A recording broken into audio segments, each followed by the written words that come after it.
नमस्कार, मैं अबरारुल हक रहमानी। आप देख रहे हैं नेक्स्ट 9 न्यूज़। महाराष्ट्र में नई सरकार बनने के बाद दोनों मुख्यमंत्रियों में जिस तरीके से एक लगाव जो है वो नहीं हो पा रहा है, दोनों के तालमेल जो है वो नहीं बैठ पा रहे हैं। मैं बात कर रहा हूँ महाराष्ट्र में नई नवेली सरकार जो है, जिसके मुख्यमंत्री हैं एकनाथ शिंदे और उप मुख्यमंत्री हैं देवेंद्र फडणवीस। लेकिन देवेंद्र फडणवीस ऐसा लग रहा है कि एकनाथ शिंदे को पीछे धकेलते हुए नजर आ रहे हैं। एकनाथ शिंदे के लिए गए तमाम उन फैसलों में उनकी दखल अंदाजी नजर आ रही है और एकनाथ शिंदे अभी फिलहाल तो उनके इन तमाम बातों को लेकर के कोई बयान नहीं दे रहे हैं। लेकिन जैसे ही मंत्रिमंडल का विस्तार हो जाता है या मंत्रिमंडल विस्तार में पेच फंसता है तो सारी बातें मीडिया के सामने उगलने में उनको देरी नहीं लगेगी। देवेंद्र फडणवीस ऐसा लग रहा है कि अंदर खाने एकनाथ शिंदे के खेमे को ही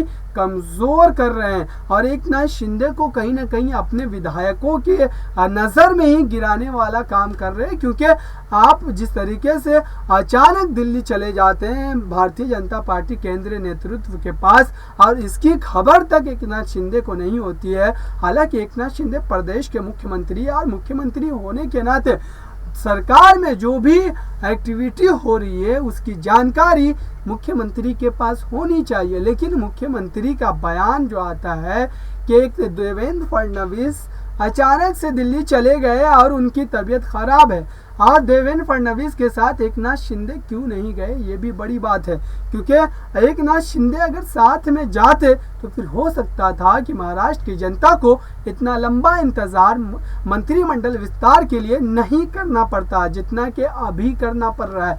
देवेंद्र फडणवीस ऐसा लग रहा है कि उनको डिप्टी सीएम का पद जो मिला है वो उससे अपने आप को उभार नहीं पा रहे हैं, उस सदमे से वो अभी तक नहीं निकल पाए हैं और इसी वजह से उनकी तमाम रणनीति अब इस बात को लेकर के है कि सरकार में सारे जो बड़े बड़े मंत्रालय हैं जिसमें मोटी कमाई है वो सारे मंत्रालय उनके पास हो या तो उनकी पार्टी के विधायकों के पास हो, न कि एकनाथ शिंदे के पास जाए। क्योंकि एकनाथ शिंदे को पहले ही एक बड़े मकसद में कामयाबी जो है वो मिल चुकी है, यानी कि वो प्रदेश के सीएम के तौर पर कार्यभार संभाल चुके हैं और फिर से अगर उनको अब मंत्रिमंडल में भी बड़े बड़े पद से नवाज दिया जाएगा तो फिर एकनाथ शिंदे क्या, फिर देवेंद्र फडणवीस क्या करेंगे सरकार में? फिर देवेंद्र फडणवीस के लिए तो कुछ रह ही नहीं जाता। ऐसा नेता जो 2 बार महाराष्ट्र के मुख्यमंत्री के तौर पर अपने कार्यकाल को पूरा किया है, उस मुख्यमंत्री को आप तो एक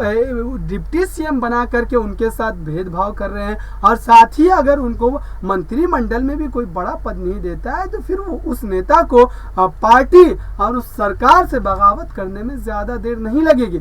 लेकिन आप देखते हैं कि एकनाथ शिंदे इस तमाम मामलों को लेकर के किस तरीके से प्रतिक्रिया देते हैं। क्या वो सरकार के खिलाफ ही चले जाते हैं? क्योंकि इस तरीके के उनके रुझान जो है वो हमेशा नजर आते रहे हैं। वो अगर शिवसेना पार्टी में इतने सालों से रहते हुए बगावत कर सकते हैं तो 1 महीने की सरकार से बगावत करना उनके लिए कोई बड़ा कदम नहीं होगा।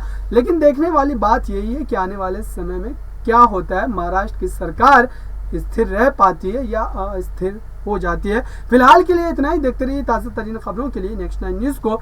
धन्यवाद।